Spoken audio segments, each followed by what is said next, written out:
Personal Log 001. Date and time: November 9th, 2020, 8:44 p.m. Eastern Time. Location: Lost Wilderness, McCormick County, South Carolina. If I ever were to describe myself to a person whom I have not met before, it would most likely be a nice, rounded image. Yet, I can already tell, as I am writing this, a whole lot of who I have become as a person will not be present. I admire myself, academically speaking. I was not the highest scoring individual in high school, but only because of attitude. Even so, I tell my story as if I was just an inch away from that glory.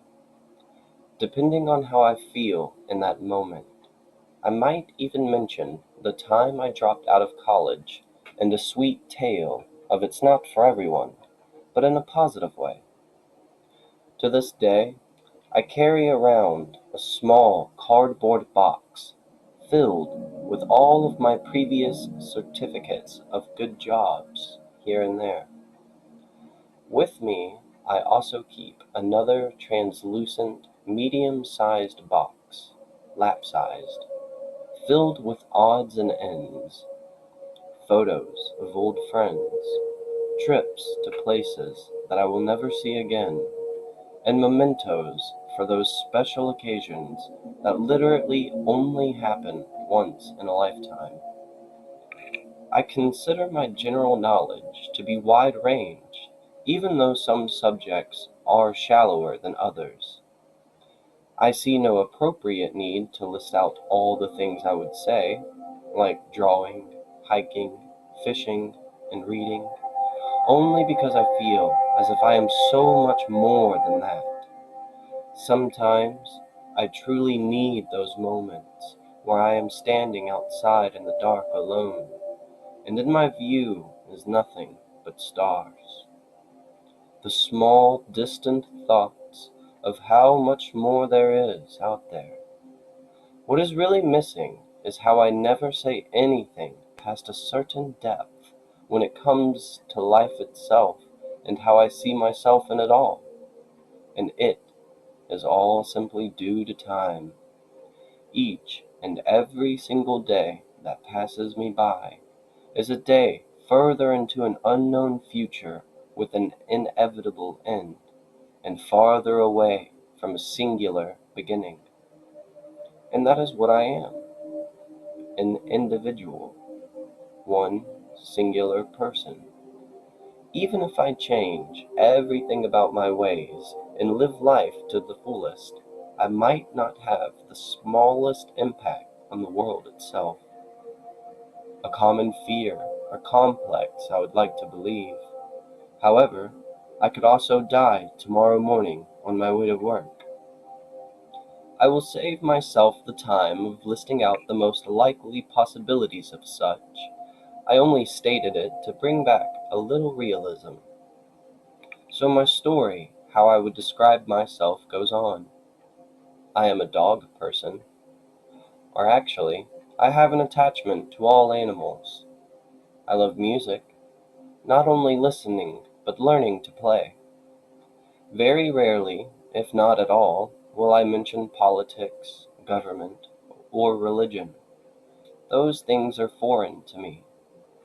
My likes, depending on how the conversation pans out, varies, and more times than most, I will slowly transition into hearing their side until the point where a connection has been established.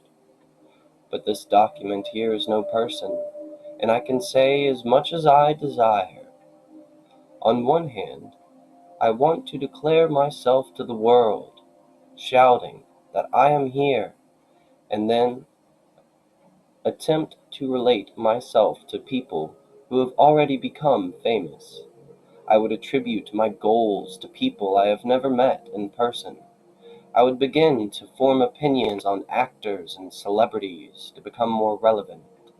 I might even go far enough to thank particular icons for the inspiration they gave me and how I could never do it without them. But, but I am only one person, one voice among millions, a number. I do not restrict myself so fervently to that perspective. However, I do hold it with high regards. If there is a point to anything I have said so far, it would be how I am losing the opportunities to expose myself to new situations or environments because of how much I hold back. Do not get me wrong. I do not hold myself back from trying.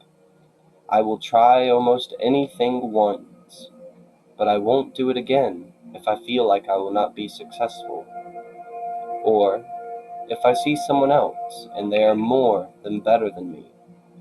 For a personal reference, I cannot say how many times I've almost given up drawing because of how breathtaking someone else's art is. Not even a renowned person, sometimes a friend or someone I know mutually. I can also say for a fact that I get frustrated with myself because I see other people doing the things I want to do so easily. Without specifying, that sounds a little broad, so think more or less changing a tire, being social, skateboarding, or having a committed relationship. Someone I am talking to for the first time would probably miss out on all those topics. By the end of our talk, they will hopefully see me as a smart and capable person, carrying a lot of good intentions. I say this now, not for my sake, but for those who exist in the murkish depths of my mind. There are sadly people who will forever see me as the opposite, people I have already let down one too many times. Souls who are genuine, only to turn bitter at the image or sound of my name, Tristan Dombroski. However, this is not the story where I tell the tales of my misfortunate events. Only that small subtle remark will do for now. Instead, I will continue to share how I personally hope for a better tomorrow, how I wish to jot down all of my ideas and breathe life into them, or how I even lament the dying flames of my determination.